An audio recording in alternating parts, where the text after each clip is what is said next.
Fini la vacance du pouvoir, la chefferie traditionnelle de Tinislaloma d'Agasso, la famille des guerriers de la ville de Sia a désormais comme chef Yacouba Sanou. Il succède à Adama Sanou, décédé en mai 2016. L'intronisation du 17e chef à suivre dans ce journal.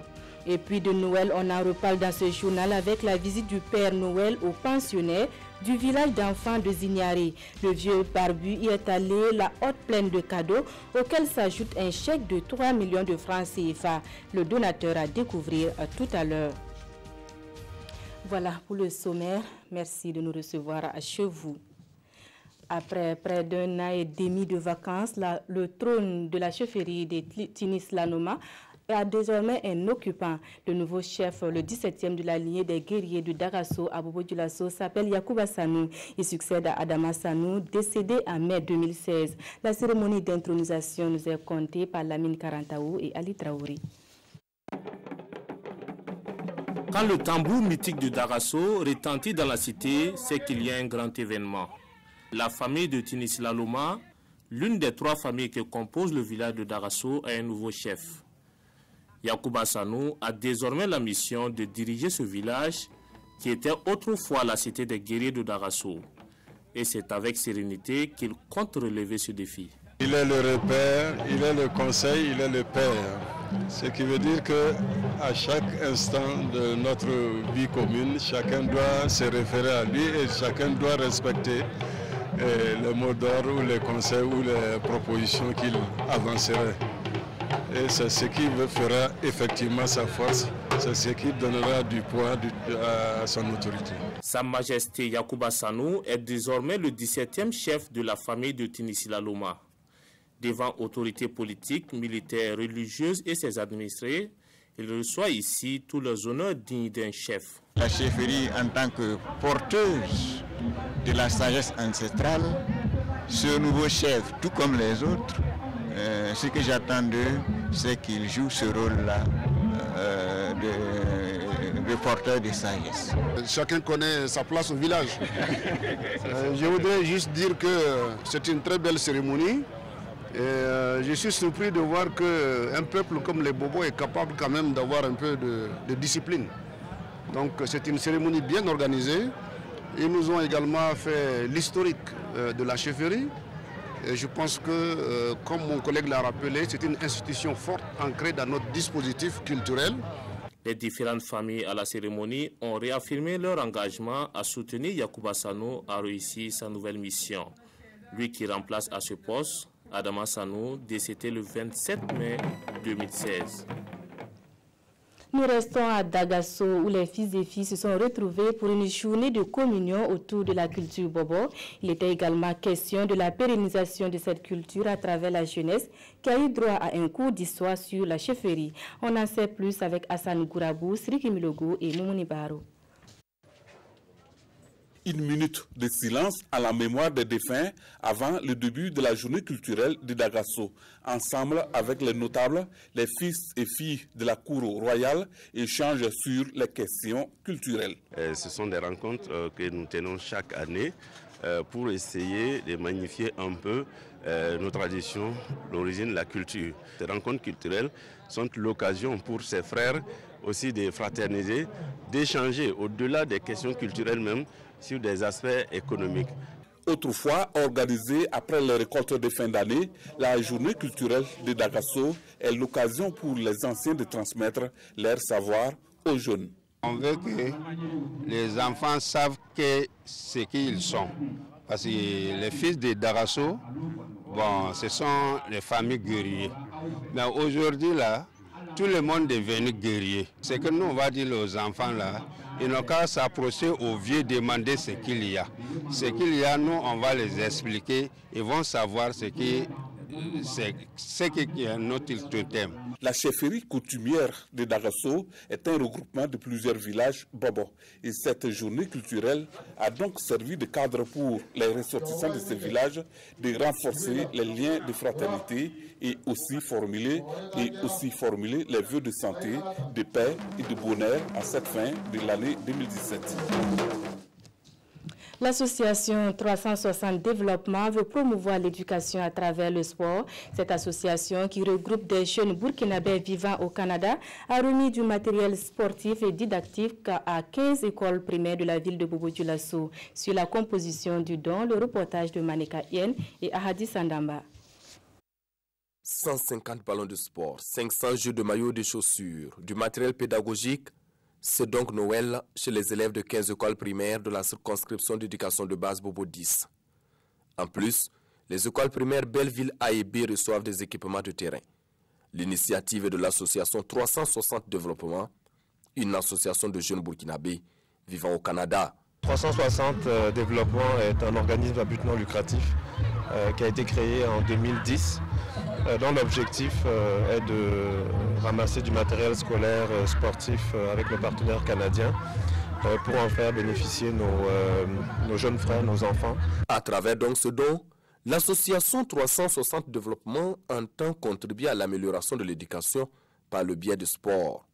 Le sport, selon moi, c'est un moyen pour garder les enfants à l'école. C'est un moyen pour les discipliner. Moi-même, je suis discipliné aujourd'hui à cause du sport.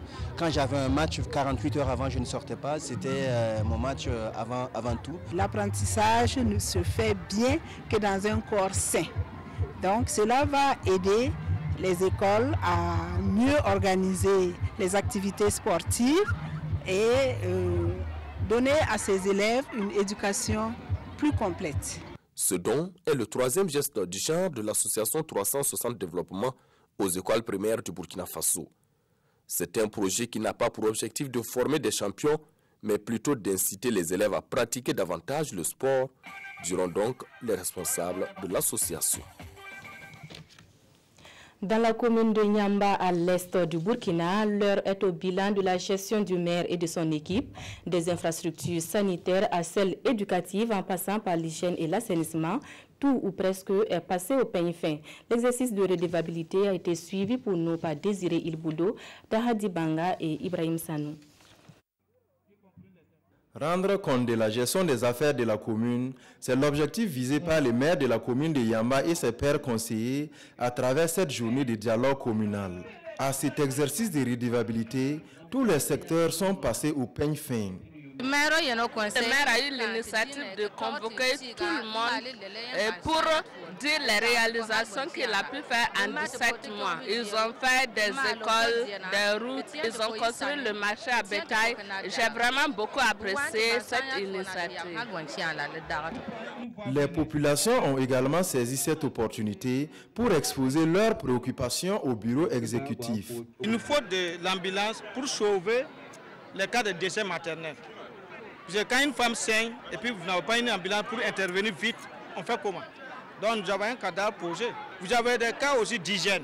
Qui parle d'hygiène parle de la santé, d'éclairage. Il n'y a pas d'électricité au niveau du CSPS. Pourtant il y a des accouchements la nuit.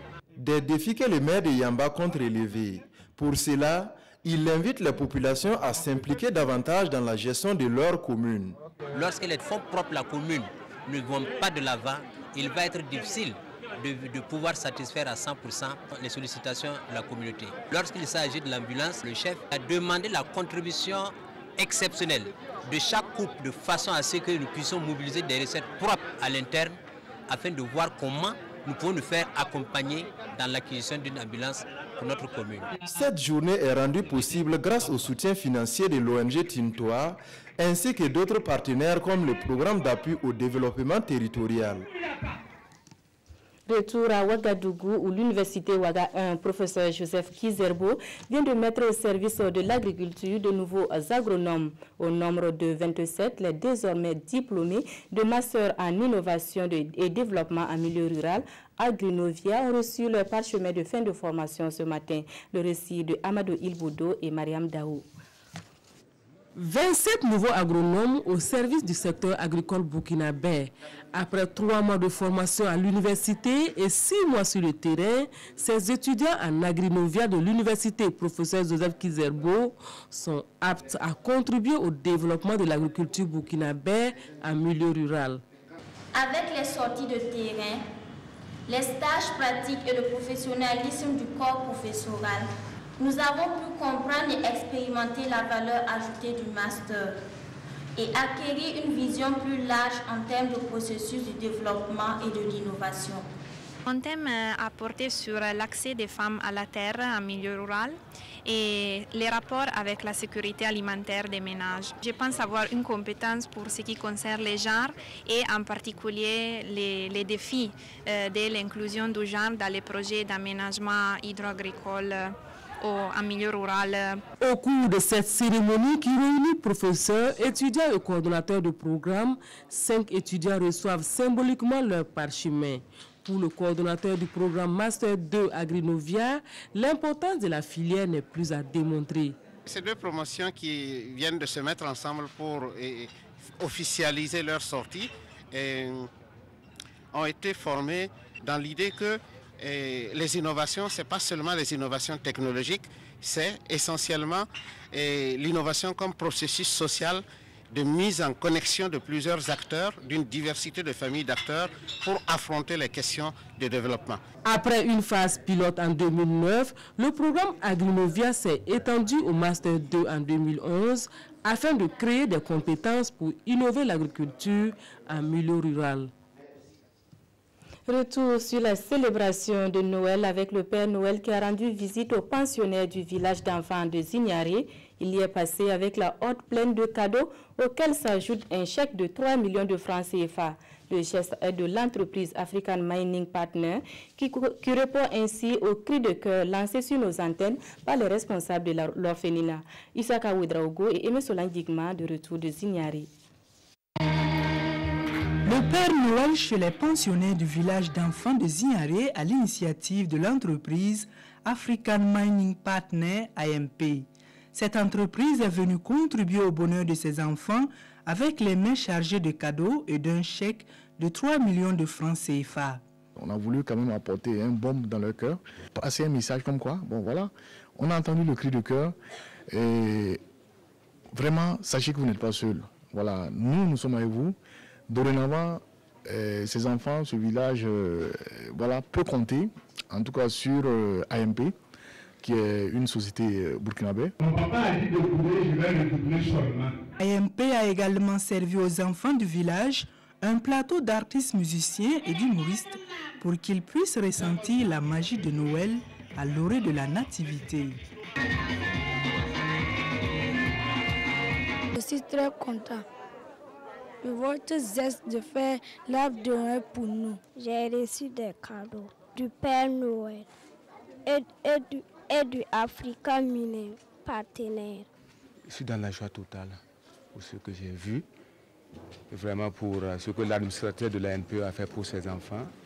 Vraiment, je peux dire que c'est l'espoir qu'il est venu donner à ses enfants pour que nous puissions savoir qu'en réalité, nous ne sommes pas seuls. Le cri de cœur qu'on a lancé, que c'est tombé dans l'oreille des bonnes volontés. Ce fut l'occasion pour les responsables du village d'égrener quelques doléances qui se résument entre autres au manque d'eau potable, de bus, de partenaires pour la prise en charge alimentaire, sanitaire et scolaire des enfants. Ils réitèrent leur cri de cœur à l'endroit des bonnes volontés pour sauver le centre au profit des enfants démunis.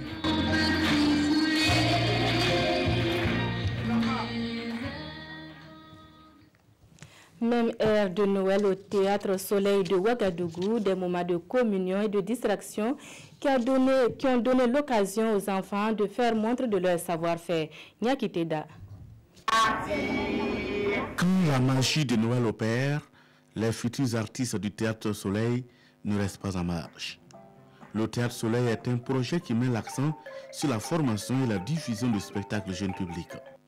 Cet arbre de Noël est un geste de la structure en partenariat avec Horizon Performance pour souhaiter une bonne fête de Noël aux enfants et les pousser à persévérer dans leurs rêves de devenir des artistes de demain.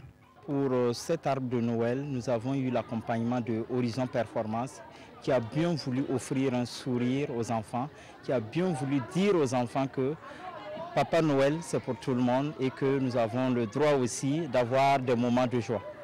Ce qui nous a motivés, c'est simple. L'enfant est le devenir. Et là, se cultive.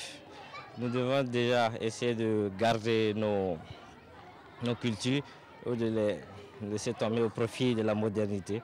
Et déjà, ce que Théâtre Soleil fait, c'est déjà une bonne initiative, essayer d'inculquer ces valeurs à nos enfants.